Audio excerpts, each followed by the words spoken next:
Well, good afternoon, everyone, and a bit of a different video for me today, personally, as we are going to jump straight into some charts. Now, we've got a pretty busy this week. Oh, say a pretty busy week this week. We've got the Fed this week, so the US dollar is going to be in focus as we come into this week. Now, this is a kind of concept that I like to apply every day when it comes to the US dollar.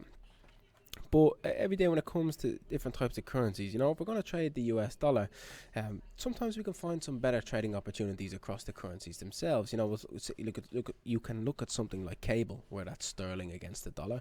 But if sterling's a bit strong and the US dollar is also a bit strong, you're probably best off pairing sterling with a different currency in order to get a more pronounced move. So I like to look across the board on a currency. So we're going to have a look at the US dollar and just have a quick look at how I personally would set up my levels for the coming week ahead. Keeping in mind that obviously it's the Fed this week, and some breaks of some higher time frame levels are going to be quite significant to us. I'm just going to have a flick through and see what we are looking at. So straight off the bat, first thing I like to do, with it being Monday, first thing on a Monday morning, last thing on a Friday evening, I will do this kind of analysis. I like to see what's up and what's down. I like to see what's up and what's down. We can see last week, we're starting here the dollar index. This is a big weekly candle. White candle is my bearish candle here, but that's a big bearish engulfing. Right, we look at the candle before it. Right, we have a nice shooting star. Right, shooting star followed by a bearish engulfing. With the bullish candle before it, nice 3 candlesticks gives us an evening star candlestick formation. Right, so that is higher time frame bearish on the dollar index. We'll come to dollar CAD. Right, we come here again. We have a nice shooting star followed by bearish engulfing. Is it as good? We didn't have a look back to the dollar index. We fully engulfed this candle and we're closed kind of closer to the lows. This dollar CAD, we are sort of rejecting a level in there, so we will keep that in mind as we go forward. Pretty clear bearish direction on the dollar index over the last couple of weeks, or last week, sorry. Not so clear on something like dollar CAD, although dollar CAD is down quite heavily today. It has not broken through that level. Look to dollar Swiss, right? Dollar Swiss, we might have to jump down to, say, a daily time frame. And essentially what we're looking at here, what I can see is that across there. So we got a lower high here. I have this across here. That's a lower low there. Right, so you're printing lower high, lower low, lower high, lower low, lower high.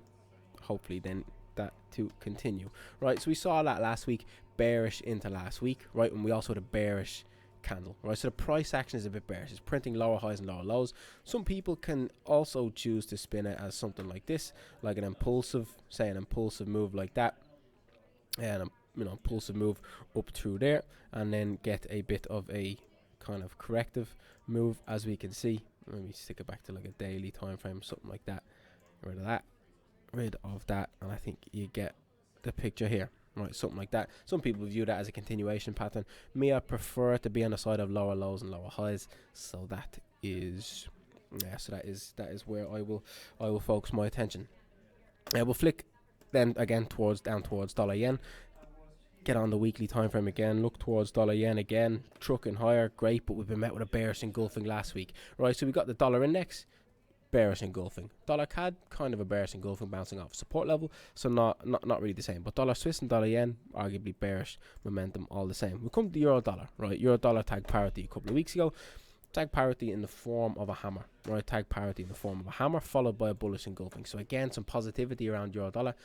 Dollar weakness, again, this sort of thing, a piercing pattern on cable. Again, not as strong an indication, not rejecting a great level, not got as strong of a candlestick, but is a bit of dollar weakness into the close last week. Same thing again here. This is a much better candlestick formation. Rejected this 67 round number down here. Nice hammer followed by a bullish engulfing. Again, 3 candlesticks here. That is what we would consider a morning star, right? Again, Kiwi dollar down here rejecting off 61 at the round number. Again, met with a hammer, then a bullish engulfing. Clear bullish indication, right? Clear bullish indication. We come down to gold. We have a look at gold, where we're at in gold, and again this big level all the way across here, right? We're gonna keep that on, and again we're at a big support level, right? So when we're flicking through the charts, what I'm thinking to myself here is I'm looking at bearish dollar index, slightly bearish dollar CAD, slightly bearish dollar Swiss, slightly bearish dollar yen, slightly bullish euro dollar, slightly bullish cable, slightly bullish Aussie, slightly bullish Kiwi. Now this is a bit unfortunate, as you can see in the trends. We've had this obviously big downtrend. Look back to Aussie, big downtrend. Again, you come back to cable, euro dollar. These are all in big downtrends. So we're going against the trend, which is less than ideal. You're kind of fighting the dollar at that point, which is a little bit tricky. Can be a little bit tricky, but we've got to do what the chart's telling us. We've got to do what the chart's telling us. There's no point us continuing to short something if we're getting bullish indication. Doesn't mean go long. If you are hell bent on this trend going lower, this trend continuing lower, the higher this goes, the better a price it produces for you to sell at. So keep that in the back of our mind going forward, that okay, maybe not might not mean buy if we think this downtrend is going to continue. All it does when it goes higher is just present you with a better price to look to sell at, right? Have to see what the Fed say on Wednesday, whether we can get some indication. But there's clear dollar weakness heading into this, right? There's been a lot of chatter whether peak hawkishness is priced into the dollar, whether peak hawkishness is priced into the Fed, and if it is not, you would have to imagine we are some time around it. So again, you don't want to be against these trends. You ideally want to keep selling these moves or keep buying the dollar. And that is the ideal scenario. You don't really want to be fighting the trends, but if that's what the market is saying, and you start to get a clear uniform move, as you can see here, euro dollar, cable, Aussie, Kiwi all moving kind of uniform. Dollar CAD then moving in uniform with them. Dollar Swiss and dollar yen are the odd ones out at the moment. But we will, that's probably likely then to stocks kind of moving higher over the course of this American session. But yeah, that's a conversation for another day. So keeping that in mind then, potential, bearishness across the dollar, potential weakening of these trends, then you go down and start looking for some levels, start to look to see where we are at. What's the line in the sand over the course of this week? What are we looking at? Obviously, the lows back through here, I think they are significant lows. If we get through them lows over the course of the week, it should signal further downside. You're flicking through here. You kind of have to be down in your start breaking down your time frames, down your lower time frames. Again, you're sort of looking for what sort of levels are kind of interesting. Price action has just been difficult. Price action has been difficult across here. What are we supposed to do with that information? Again, you look at Aussie, what are we supposed to do with that?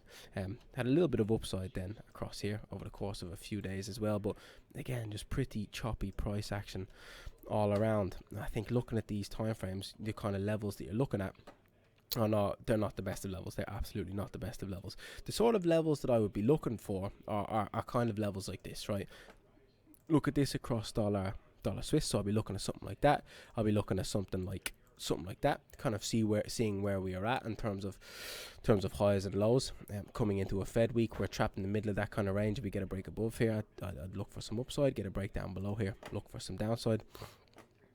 And you're kind of breaking down the charts here, looking for, again, I don't want to break down each chart individually. We'll start throwing on some analysis. Look for any sort of a retracement back up to there, in line with the bias across the board on these currencies. So now straight away, what I would look at here is potential dollar weakness, right? This would go in line with the dollar weakness. This move across here, if you could get a kind of retest of the previous lower low, pull back into this 50% retracement.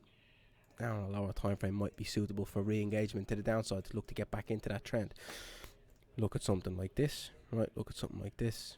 Something like this might be worth keeping an eye on. You are in then that downtrend, 1 hour time frame clearly trending lower.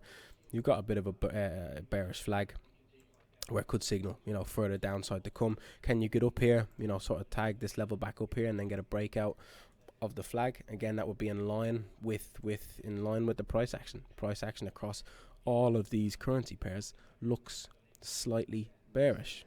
Across the dollar. This would then go in line with that. Does this play out? This could easily, dollar trend could easily kick back in. You could easily end up kind of going up and breaking through there and continuing on higher. But you want to be on the right side of things. Essentially, what I'm getting at by this is being on the right side of things. If I'm looking at these different currencies, and I know to say euro dollar is the most bullish out of the rest of them, it's clear euro strength. Then what I would do, then I would jump over, flick to my euro charts, and then I would analyze euro across the board. I would flick through here, flick through this, across this, and what I'm essentially trying to do is I'm trying to build a picture across the board on a currency. I'll come to this I'll come to this monitor I have across here. Again, if you're looking for Aussie strength here, you can see pretty strong Aussie across the board. But it's weak. It's weak against Aussie CAD, right? It's weak against the CAD, Canadian dollar. Come down here, the Canadian dollar strong across the board, right? So I'll jump onto my Canadian dollar pairs, analyze them across the board, and see if I can find any trades in line with that strength. For me, I don't feel as if there's any point in trading something like the Kiwi on a day like today. You've got 4 Kiwi pairs are up, 3 are down. For me, there's no clear direction there, so there's not point in me analyzing all those markets, all those charts. For me, what I'm looking for is clear direction. The yen and the Swiss are pretty weak across the board today, so you can have a look at the yen and the Swiss. But as you come across something like the dollar is pretty mixed. So for me, it would be out of the question, out of the equation. You come across the board and you have a look at US indices across the board. The Dow Jones, Nasdaq, S&P, and the Russell. That is something I would look at in conjunction with each other. European equities, I would look at them in conjunction with each other. The Asia Pacific equities, I would look at them in conjunction with each other.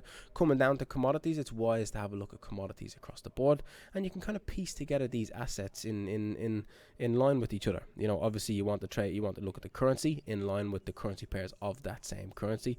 Same thing with the stock indexes. You want to look across the board at the stock indexes and see what they're doing, and it helps you to build a better picture, helps you to build a bigger picture, a kind of outlook for the week. The outlook that we have built across the week, or outlook coming into this week, is weak dollars, bearish dollars, and that with the Fed on Wednesday is definitely something that we should keep in line with our thinking going towards the rest of the week. Obviously, we don't know what happens, or kind of unsure as to what actually happens over the course of the week, but US dollar is going to be in focus.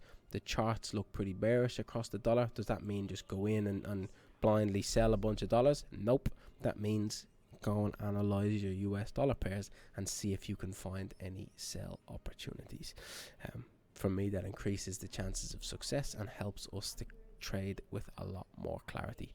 For me, that's something that helps me. Whether it helps you or not is a different thing, but it helps me to find trading opportunities and helps me to find stronger trading opportunities that I'm sure that currency across the board is moving. But anyways, I'm kind of waffling at this stage. So that is a little tip, something I was looking at this morning, something I do every morning personally, something that I find helps me, that hopefully can help one or two of you. So I'm going to wrap it up there then, folks. I do keep updated across the page for some more market updates throughout the week. Thank you.